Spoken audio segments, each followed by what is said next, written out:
Hey Mary, how's it going? Ian, hey, I'm good. Just, surviving the week. It's been so long. How are you? I know, right? Same old here. Work's been kinda crazy, but it's almost the weekend, so I can't complain. Oh, tell me about it. I am so ready for the weekend. Any plans? Probably take Alex to the big park, let him run around. The usual. You? Nice. Nah, probably just relaxing at home. With my furry overlords, of course. Your furry overlords. I love that. How are Leo and Luna? They're good. They have very different personalities. Leo is the big, lazy orange one. He just wants to eat and sleep. He's so chill. Okay, the classic orange cat. Totally. And then Luna is this little gray cat, and she is just pure energy. She's crazy, chasing things that aren't there, climbing the curtains. She's a menace. Sounds like you've got a balanced household then. One calm, one crazy. Alex is kind of both in one dog. He's a Labrador, so he's got two modes: super energetic and deeply asleep. There's no in between. Right. I know that feeling.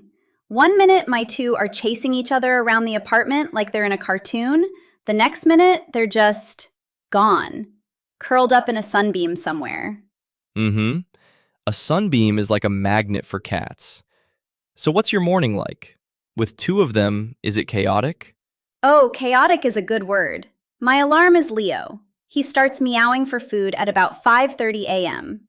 Oof, that's early. Yeah, and it's not a cute meow either. It's a very serious, I am starving human, my food bowl is empty, wake up now, meow. And if I ignore him, he starts knocking things off my nightstand. Smart. And then Luna hears him, so she joins in. So I have to get up. I feed them, get their water, and then they completely ignore me and go back to sleep. Of course. My morning starts with a wet nose in my face. 6 o'clock, every single day. I just hear his tail thump, thump, thump against the bed. He needs to go out. Yeah, you can't really say no to that. Nope. So I stumble out of bed, get my shoes on, and we go for a walk. Rain or shine. He has so much energy in the morning. After the walk, he eats his breakfast in about 10 seconds. My cats are so picky. Leo only eats the fish-flavored wet food, and Luna will only eat the chicken-flavored dry food. It's like running a restaurant. Wow. Alex will eat literally anything. I dropped a piece of broccoli the other day, and it was gone before it hit the floor. Must be nice. And what about when you get home from work?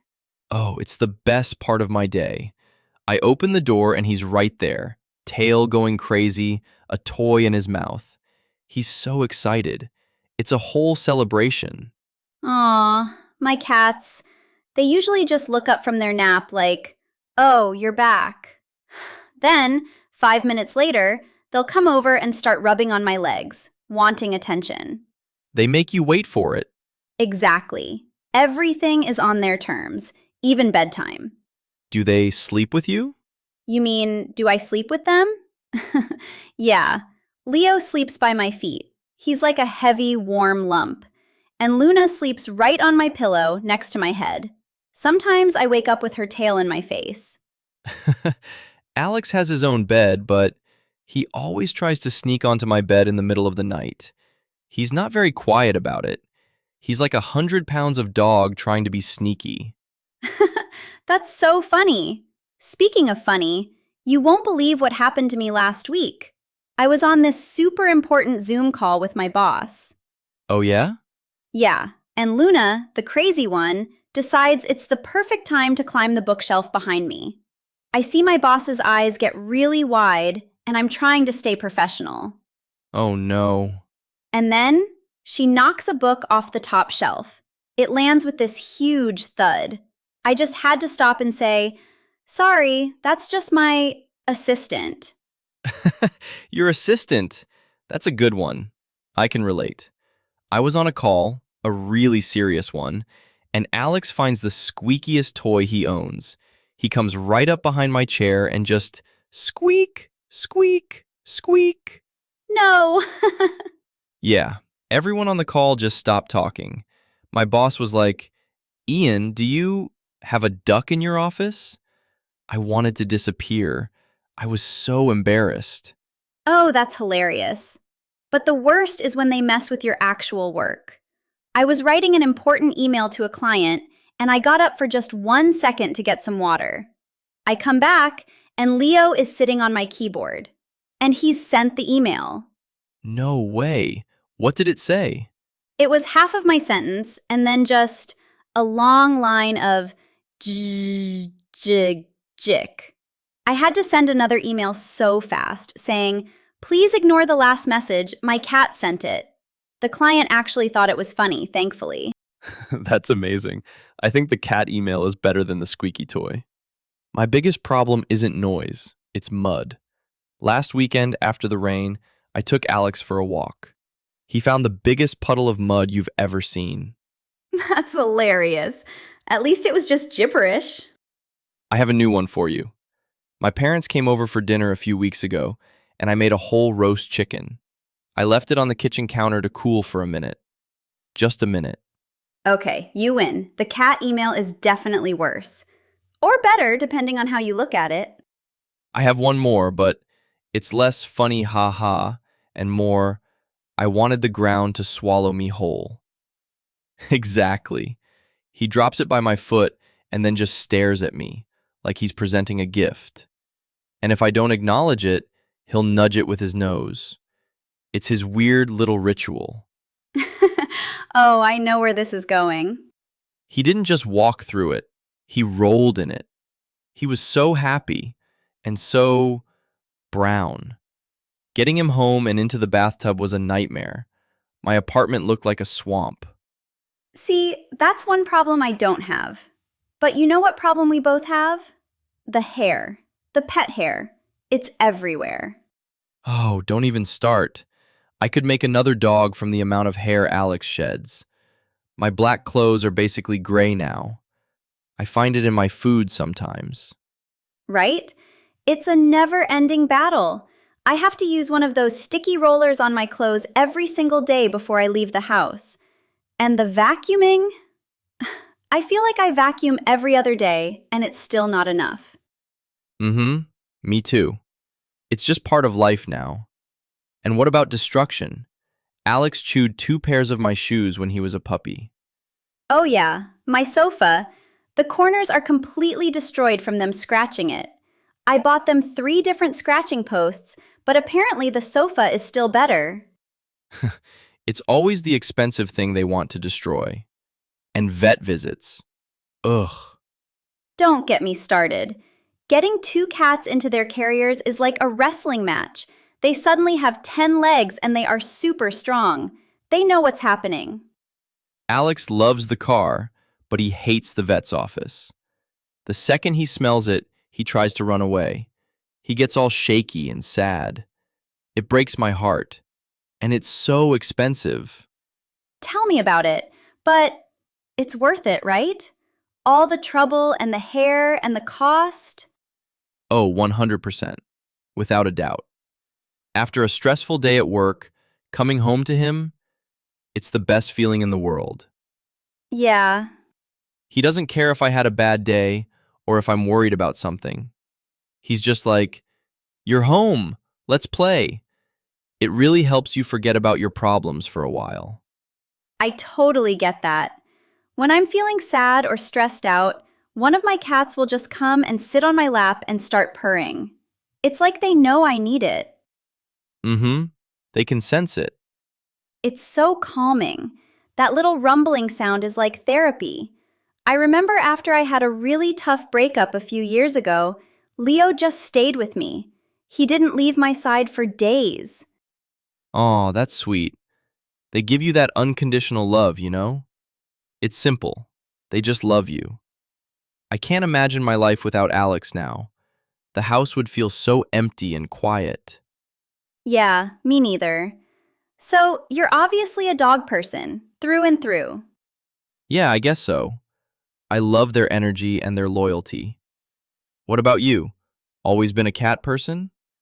I think so. I love how independent they are. They're not as needy as dogs. No offense to Alex.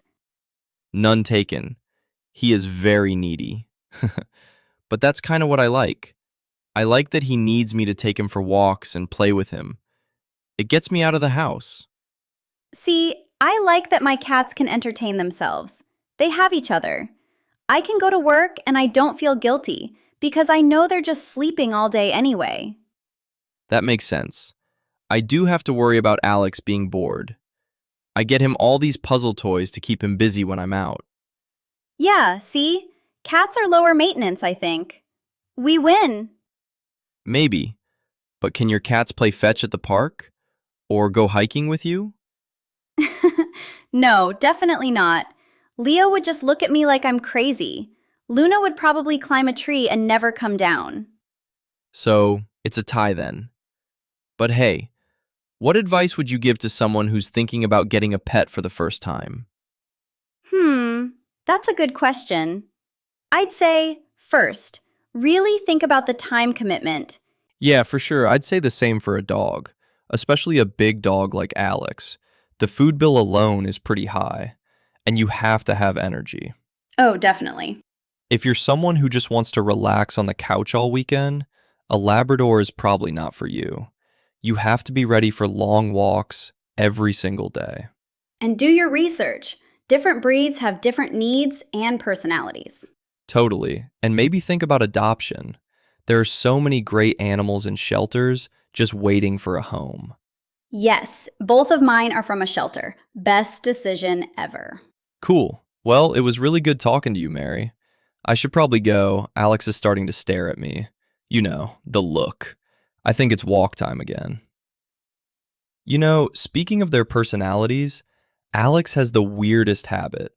Whenever I'm on the phone, he absolutely has to bring me a toy. Not to play, just to show it to me. I know that look. Leo and Luna are demanding their dinner soon. I can feel it. It was great catching up, Ian. That's adorable, like he's trying to participate in the conversation. Look, human, I have a thing. You too. Say hi to the furry overlords for me. Exactly. And he gets this really proud look on his face, like he's presenting me with a gift.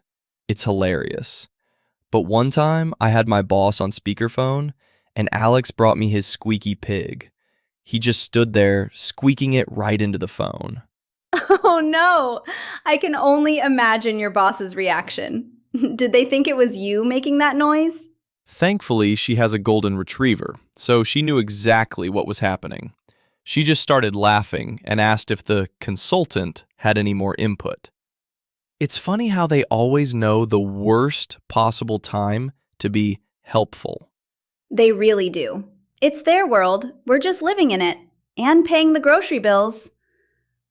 Honestly, as much work as they are, I can't imagine coming home to a quiet house. Me neither. Even with the squeaky toys and the constant walks, he's the best roommate I've ever had. Will do. Give Alex a pat on the head from me. I will. Talk to you later. Bye!